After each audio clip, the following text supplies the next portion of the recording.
దేవునికి మహిమ కలుగునుగాక.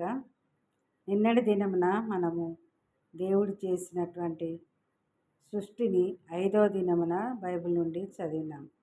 మరి ఇప్పుడు బైబిల్ నుండి 6వ దినమున సృష్టిని గురించి చదువుకుందాం.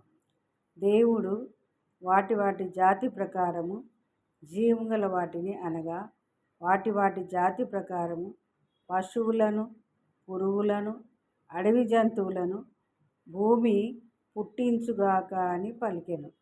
ఆ ప్రకారం ఆయన దేవుడు ఆయా జాతుల ప్రకారము అడవి జంతువులను, ఆయా జాతుల ప్రకారము పశువులను, ఆయా జాతుల ప్రకారము నేలను ప్రాకు ప్రతి పురుగును కలుగజేసెను. అది మంచిదని దేవుడు చూచెను. అందరికీ praise the Lord. Thank you. God bless you.